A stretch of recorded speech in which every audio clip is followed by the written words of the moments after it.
We are the members of Activity Board number 3, and this presentation will give a synopsis of what we did this semester.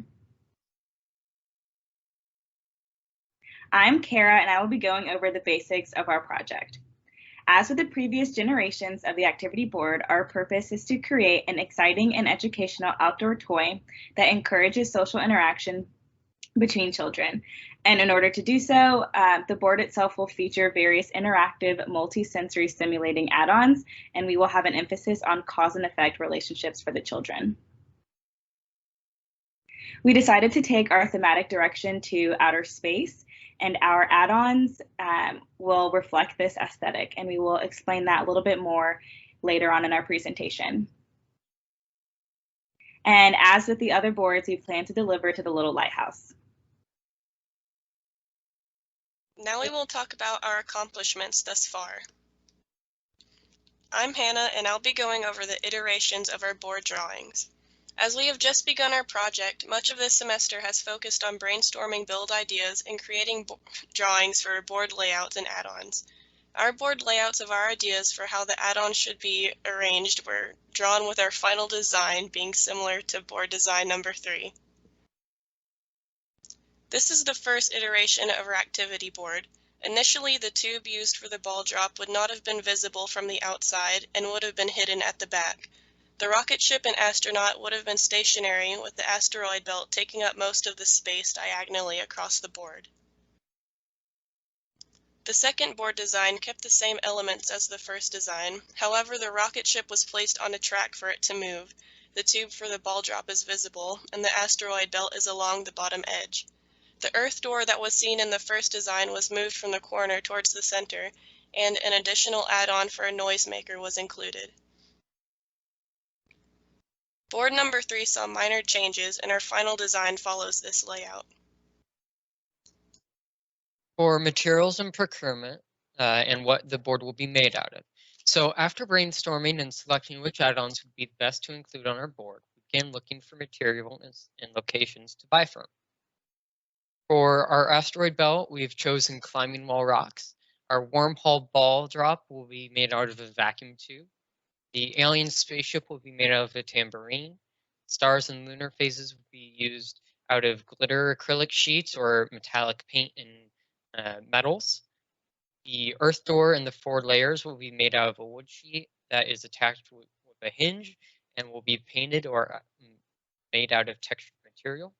The rocket ship and astronaut will either be 3D printed or purchased, and the noisemaker add-on will be a repurposed roller foot.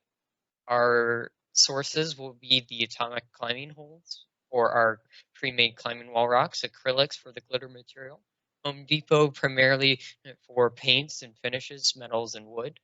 Walmart will be more obscure paints along with the roller toy, tambourine, and several other objects. And our board will be made from the Tulsa Plastics Company. Hey y'all, I'm Ben. I'll be going more in depth over what our attachments are in regard to where they'll go on the board and what they are. Starting with the top left picture, it's how we'll attach our various materials, which are more for aesthetic purposes, and how they'll be attached and adhered to the board. Moving to the left of that, we have our rocket ship, and it's more of how the moving rocket will stay on the track while it's in motion. Moving to our rightmost picture there, we have our corridor, which will have a latch to open and close, revealing educational illustrations. Moving to the bottom left, we have our asteroids, which are actually repurposed climbing rocks, which will be bolted onto the bottom edge of the board seamlessly. And then that bottom middle picture is how we will attach our noise sensory attachment and how it will function and make noise as the user moves it. This is our alien spaceship. The add-on for an alien spaceship will be mostly decorative, but it will also offer visual and sound. It could be used to connect the board with an attachment that spins like a steering wheel to make it more interactive for the children. For our asteroid belt, the add-on will be made out of multicolored rocks that are used on climbing walls, and these will be located near the bottom edge of the board.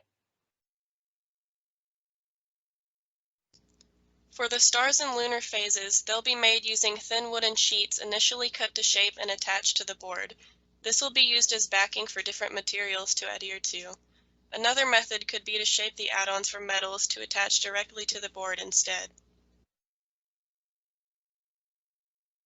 In order to touch on the hearing sense, we decided to add on a Noisemaker, which, as we mentioned, will be a repurposed push-along toy, and we will connect that to the board. For our corridor, or the door to the inside of the Earth, the add-on will feature Earth's exterior as the door, which can be opened to reveal 4 layers: the crust, the mantle, the outer core, and the inner core. This can be made by cutting out the shape for the Earth from the board itself and reattaching it with a hinge.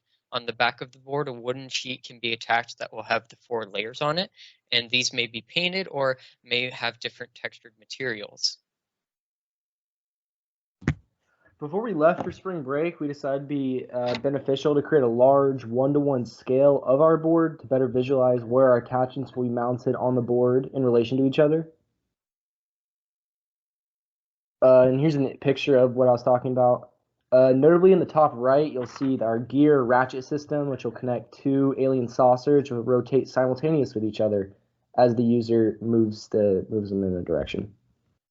And here on the left side, it's hard to see, but there will be the spaceship that bounces up and down on the screen.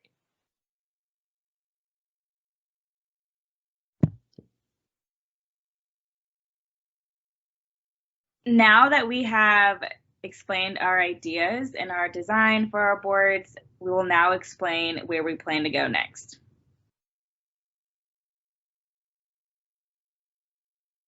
So this first semester, we brainstormed ideas for our project, created drawings, and found materials, and sourced them as well. And next semester, we will begin ordering the needed components and assembling them. And by the third semester, we expect to have our final project ready for delivery at the latest. However, our current aim is to deliver by the end of the second semester, but we have added in and incorporated a bit of buffer room to deliver by the beginning of our third MADE class in order to ensure that we deliver the best version of our project possible.